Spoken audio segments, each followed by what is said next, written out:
अस्सलाम वालेकुम।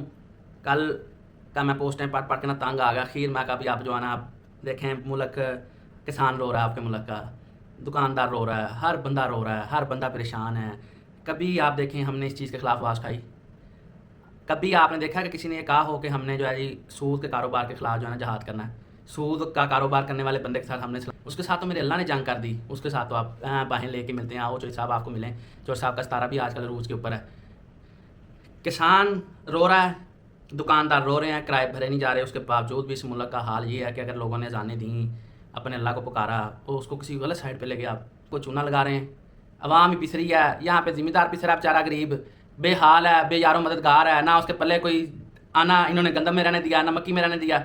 एक अल्लाह मियाँ की तरफ से सैलाब आ गया, उसने सुनो इसको ख़त्म कर दिया। वो तो रोड के ऊपर आ गया है, वो तो रोड के ऊपर भी नहीं आया, वो ज़मीन में धंस गया 20 फुट नीचे। जहाँ पे आप लोग बातें कर रहे हैं आजकल कि मुल्क बड़ा जी ऊपर अरूज पे चला गया। मुझे बताएं तो सही, कोई एक कारोबार जो कारोबारी कह जी हम खुशहाल हैं? कोई मुल्क में कोई खुशहाली मुझे बता रहे हैं कि कारोबारी को बंदा कह जी मैं खुशहाल हूँ, सिवाय सूद के कारोबार करने वालों के या माफिया जो कब्जे करती है उसके अलावा? कोई एक बंदा बता दें। लोगों के पास दवाई खाने के पैसे नहीं है, ये मुल्क जो अरूज के ऊपर चला गया है। इस मुल्क का हाल देखें भी, यहाँ पे लोग भूख मार रहे हैं, मुल्क अरूज पे जा रहा है जी। डिफॉल्ट नहीं किया मुल्क, और क्या डिफॉल्ट होता है कि लोग बैंकों से कर्जे उठाएं कि यार हमें 15-20 लाख रुपया दो, हम अपने को रोजी रोटी खा लें। आप बैंकों के बाहर जाके हालात तो देखें कि बैंकों के बाहर लोग तरले कर रहे हैं बैंक वालों के कि हमें कर्जा दो, खाने की रोटी के पैसे नहीं है, हमें कर्जे दो 7-7, 8-8, 10-10% पे। ये इस मुल्क का अलमिया हो गया। इस मुल्क में रहने वालों को सोचना चाहिए। ये तो पीटीआई नून लीग की जंग लगा के बैठे हैं, उनको भी सोचना चाहिए कि क्या इस मुल्क का आप क्या अल्लाह को जाके जवाब देंगे कि आखिरत में कि अल्लाह मियाँ हम तेरी ज़मीन के ऊपर क्या करके आए हैं? हम तेरी ज़मीन पे लोगों को काफिर करार दे के आए, हम मुसलमान को काफिर करार दे रहा है। डिफॉल्ट मुल्क नहीं किया तो लोग तो डिफॉल्ट कर गए ना, लोगों के पल्ले तो कुछ नहीं रहा। जितने सेठ नवाब हैं वो अमीर हो गए, जो गरीब था बेचारा, जो जिम्मेदार था वो रोड के ऊपर बैठा, वहाँ पे रो रहा बैठा बेचारा भी हमारे को हालात बेहतर हों। क्या कैसे हालात बेहतर होंगे उसके हालात बेहतर ये होंगे बेचारा कर्जे ले रहा, कर्जे कहाँ से उतारेगा वो? जहाँ पे सैलाब आ गया वहाँ 6-7 महीने, अभी कम से कम 8 महीने कोई फसल नहीं होगी। 30-30 फुट रेत है वहाँ पे। या गवर्नमेंट जाती है उनको फकीरों की तरह 2 रोटियां दे के आती है, जो बेचारे मालिक थे मरब्बों के उनको 2 रोटियां दे के एहसान कर रहे हैं। ये इस मुल्क का हाल हो गया। गवर्नमेंट एहसान कर रही है उनके ऊपर कि हमने आपको 2 रोटियां, 1 लेस का पैकेट और 20 का चिप्स और 10 का बिस्किट दे दिया आपके बच्चों को। एहसान कर रहा है वो मालिक थे 100 जानवरों के जो रोड पे आ गए। उनके लिए क्या किया आपने? उनके लिए कुछ भी नहीं किया। उनके लिए गवर्नमेंट ने क्या किया?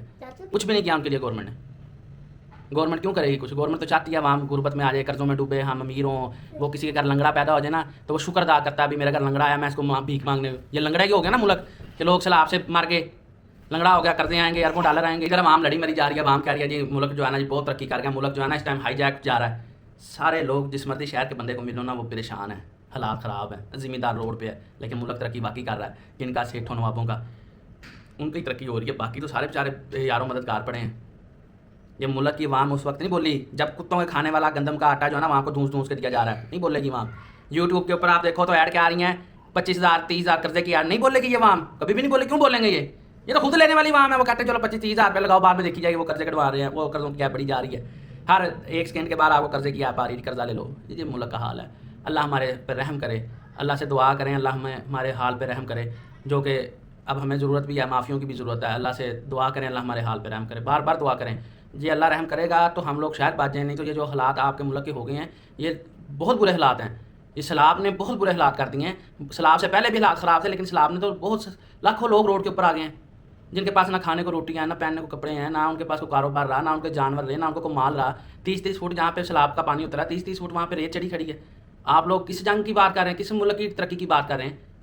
खुदा का नाम माने। वो बेचारे आपने वो भी आपके मुसलमान भाई हैं, उन पर भी रहम करें, अपने पे भी रहम